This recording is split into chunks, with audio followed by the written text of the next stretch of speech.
Chapter 38, Light. The world looks different through newly opened eyes for Helio. It's the trick of time. What you believe today, you may not believe tomorrow. Things change when you're not looking, and then you open your eyes and you see. Light. Was that light? Virgil had drifted off. A few hours ago, he wouldn't have thought it was possible to sleep when your life was in grave danger, but he'd actually fallen asleep, cradling Gulliver close to him. All the crying, fear, and loneliness had wrapped a big heavy blanket around him and told him to rest, so he had. But now the darkness on the other side of his eyelids shifted and there was light, like when his father flicked on the switch to wake him up for school.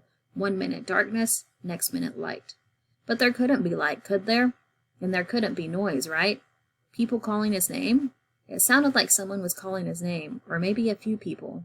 Did he hear a dog bark? That didn't make sense either. He didn't want to open his eyes because he didn't want to find out it was all a dream or a trick or that he was dead and this was the light that everyone had talked about. If he opened his eyes, it wouldn't be real. He wouldn't hear Kaori and Jen calling out, "Virgil! Virgil!" and then a third voice, a girl's, that sounded like a voice he knew, but it couldn't be. That was a sign that it was all a trick. It wouldn't make sense for Valencia to be up there with Kaori and Jen. They didn't even know each other. This was proof that he was dead, not being rescued. But they called again. "I think I see him," Jen said, "but it's dark. I can't tell." He opened his eyes. He saw light. He saw the silhouette of 3 heads all looking down at him. One of them was certainly Kaori. He could tell by her hair. He blinked and blinked again. "Hello?" he said. His voice was quiet and hoarse. "Hello?" "Louder, Bayani, louder!" "Hello?" he called. "Hello?" "He's in there! He's in there!" It was Jen. Her voice filled the well with a different kind of light. "Virgil, it's Kaori. We're going to rescue you." "Oh," Virgil said. "Good." He wanted to say more, much more, but that's all he managed. He stood up, his legs tingled with numbness. He checked on Gulliver. He regarded him with shaking whiskers. "We're being rescued," he said. Gulliver chirped. Virgil shifted his backpack from the front to the back. "Valencia and Jen are here with me," Kaori called down. Something about the way she said it made him think that she knew who Valencia was. But how did they know each other? How did Kaori find her? And had Kaori said anything?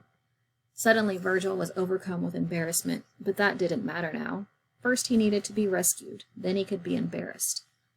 "How come you can't just climb up the ladder?" yelled Kaori. "How did you get stuck down there?" "The bottom of the ladder is missing," called Virgil. "I can't reach it from here." The 3 heads looked at each other and murmured a discussion. "We're trying to figure out the best way to rescue you," and Jen informed him. The discussion continued for several more seconds. He couldn't hear anything until Jen said, "Wait a minute, what about this?" Virgil couldn't see what this was, but he didn't much care as long as he was getting out. "That's a great idea." It was Valencia. "I'll do it." He swallowed. Valencia was there with Kaori and Jen. Valencia. Could it have been the stones, each of a different size, or was it just a coincidence? There are no coincidences. Someone was coming down the ladder holding something. A rope, maybe. How had they found a rope?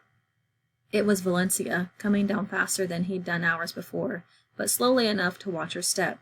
"Be careful," he wanted to say. "Please be careful." His heart pounded. He cleared his throat. When she reached the bottom rung, she dropped one end of the rope into the well and said, "Take this, and I'll tie the other into the ladder. Then you can pull yourself up like a mountain climber." He couldn't see her face because of the darkness, which meant she couldn't see him. He was glad for that. He reached for the rope, a jump rope. "That's my jump rope, Virgil. I grabbed it before we left the house," Jen called down proudly. "Isn't that lucky?" Yes, Virgil thought, very lucky.